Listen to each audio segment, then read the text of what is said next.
Esse é uma cápsula e nós vamos falar agora das alegações finais que foram apresentadas pelo PGR ontem para o STF. Né? É uma coisa que do ponto de vista jurídico não tem validade nenhuma, é uma besteira completa. Era óbvio que a PGR iria apresentar alegações finais se ela apresentou a denúncia. No momento que ela apresentou a denúncia, ela vai apresentar alegações finais, não tem o que dizer, não tem outra alternativa nisso daí. Né? E ninguém imaginava outra coisa contrária. Né? Lógico que há um interesse muito grande do Goné de prender o Bolsonaro e coisa e tal, do pessoal da esquerda.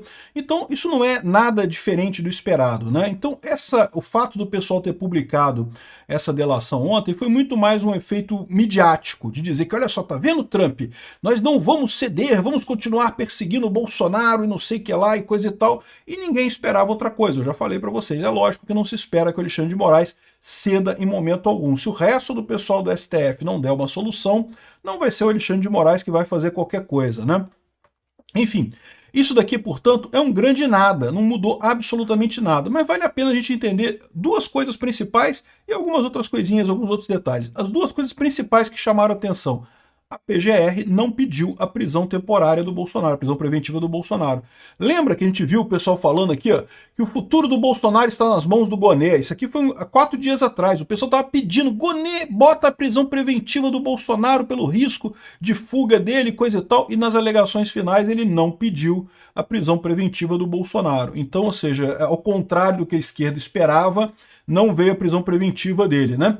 E além disso, ele colocou também que acabou com a delação do Mauro Cid. O Mauro Cid, como a gente falou que ia acontecer, se ferrou completamente. Eles usaram toda a declaração do Mauro Cid, mas na hora de dar o benefício para ele, não vão dar benefício nenhum.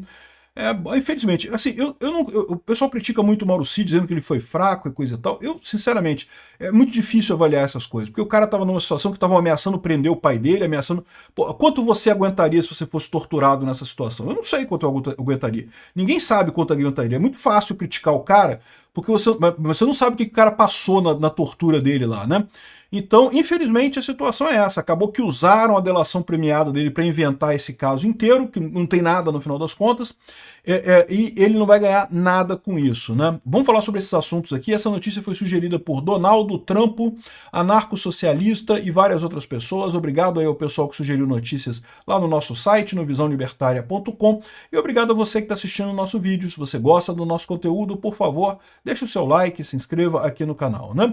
Então, pois é, a imprensa está fazendo um escarcéu danado, não porque o Bolsonaro, porque a PGR apresentou alegações finais e coisa e tal, como se fosse uma coisa extraordinária.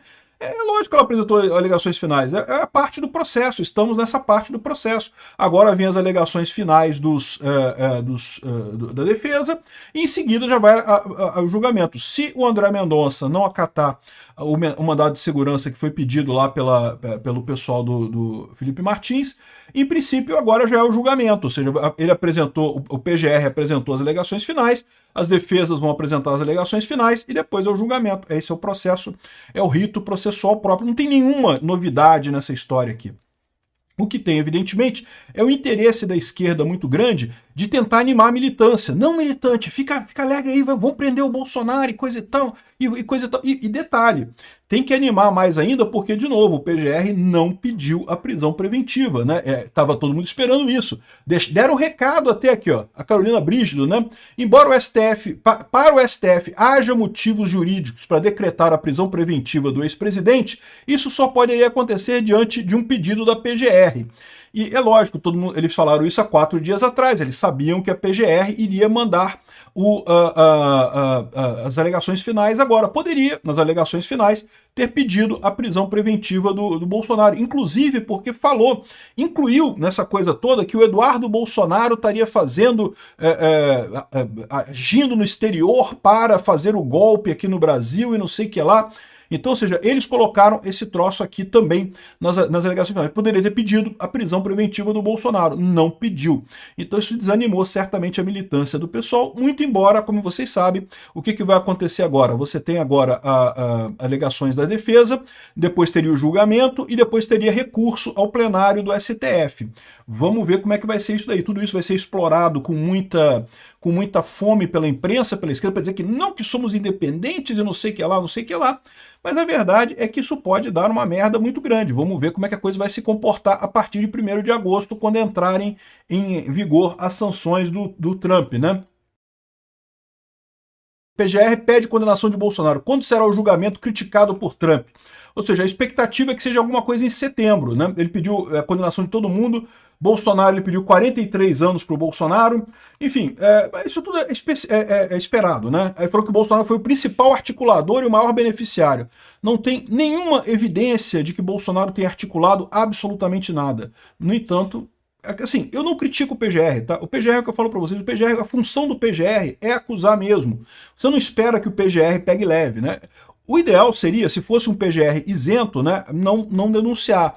Mas a verdade é que o PGR está aí para acusar mesmo. O problema desse processo todo é o Alexandre de Moraes. É o fato de que você tem um juiz que é claramente inimigo do Bolsonaro, que claramente quer condenar o Bolsonaro, presidindo esse julgamento. É isso que é uma coisa totalmente impossível no final das contas, né? Enfim, vamos ver para que lado caminha esse tipo de coisa, mas isso daqui não tem nenhuma importância. Ao contrário, como eu falei para vocês, eles tiraram o Bolsonaro, a prisão preventiva do Bolsonaro, e teve também o que o Jeffrey Schickini chamou a atenção aqui, da questão do Mauro Cid, né? Ele critica muito o Mauro Cid, diz que o Mauro Cid vendeu a alma para o diabo e foi traído e coisa e tal, mentiu descaradamente, acusou inocentes, traiu amigos e vai preso do mesmo jeito. De novo, eu não vou tão longe em criticar o Mauro Cid, porque, de novo, o cara claramente foi torturado, meu amigo. Tu vai reclamar do cara que foi torturado, pô. Ameaçaram prender o pai dele, prender a filha dele, prender a esposa dele, ameaçaram prender todo mundo no final das contas. Cara, isso aí, cada um tem o seu limite, meu amigo. É difícil saber o que você faria nessa situação, o que cada um faria nessa situação, né? Enfim, o que ele está colocando aqui é que o PGR pediu alteração dos benefícios da sua colaboração, determinando a exclusão do perdão judicial, e disse nas alegações finais do núcleo 1, por omissões e descumprimentos do acordo, o MPF defende apenas 1/3 de redução da pena e nega o perdão judicial ao ex-ajudante de ordens de Bolsonaro. Ou seja, o Mauro Cid, ao invés de ser condenado a 48 anos de cadeia, será condenado a 32 anos de cadeia. Ou seja, vai ficar muito tempo preso, né? Essa é a situação desse pessoal aqui. E o Schickini sempre falou isso, que o Mauro Cid seria usado e depois descartado, e foi. O único ponto que eu critico é isso, né? Ele foi torturado, né? Ou seja, é complicado você acusar o cara disso, né? Enfim, vamos ver o que vai dar isso daqui, mas de qualquer forma, o ponto central dessa história é que essa denúncia do Bolsonaro, isso não faz diferença nenhuma no final das contas. Eles estão botando como se fosse uma grande novidade, uma grande coisa, não, porque saiu as alegações finais do STF, da PGR para o STF, e, cara, isso não faz diferença, isso é esperado, né? Outra coisa curiosa que teve nessa história aqui é justamente a Bárbara do Chateaulisei apontou aqui, ó, que eles mudaram a data que estava da denúncia, né? A denúncia originalmente dizia que a suposta reunião do golpe teria sido no dia 18 do 11, e isso foram as perguntas todas feitas durante os depoimentos. Só que a única prova que eles têm que o Felipe teria estado no Palácio da Alvorada seria no dia 19, e só tem escrito Felipe. Não tem escrito o Felipe Martins. Não dá para saber se é o Felipe ali, né? E todo mundo diz que o Felipe não estava lá. Mas é lógico, de novo, a PGR ela tá ali para acusar. Então ela tá botando isso. No final, ela mudou para o dia 19 a tal da reunião, na maior cara de pau. Não quis nem saber, fingiu que não falou nada do dia 18 e botou o dia 19 nas alegações finais, né? Mas, de novo, é o que eu falo para vocês. A PGR, a função da PGR é acusar mesmo. Isso se espera da PGR. A PGR vai acusar mesmo. Então é um detalhe isso daqui. O Alexandre de Moraes, é lógico, ele é o problema. Porque ele deveria ser o juiz isento, né? O processo acusatório é esse. Você tem o lado que acusa, que é a PGR, você tem o lado que defende, que é a defesa dos acusados, e você tem o juiz, que seria a parte isenta, que vai resolver o problema. O problema é que, nesse caso, a parte, entre aspas, isenta é o Alexandre de Moraes, pô. Essa é que é a merda toda que a gente tem nesse julgamento, é a impossibilidade de você ter um julgamento justo. E para não esquecer, bastaria, se você quisesse ter um julgamento justo, você falar, não, temos que julgar o Bolsonaro, não pode não julgar o Bolsonaro por isso. Joga para a primeira instância. Na primeira instância, o Bolsonaro vai ter uma chance de pegar um juiz muito mais isento, muito mais técnico, e ele ainda pode recorrer para a segunda instância, seguir o processo normal de qualquer pessoa, porque, de fato, ele não tem foro privilegiado mais, ele não tem mais foro por prerrogativa de função. Então, ou seja, é tudo uma palhaçada isso daqui, a gente sabe que é, né? E só levem em conta isso, essa nova a alegação final da PGR é uma besteira que é esperado, não faz diferença nenhuma. A esquerda está usando isso para tentar animar a militância, né? Vamos lá, militância, anima aí, eles vão prender o Bolsonaro, olha lá, tá dizendo que o Bolsonaro fez isso, fez aquilo, não sei o que lá. Por quê? Porque a militância esquerdista está meio desanimada com esse negócio do tarifaço do Trump. Então estão percebendo que a situação mudou.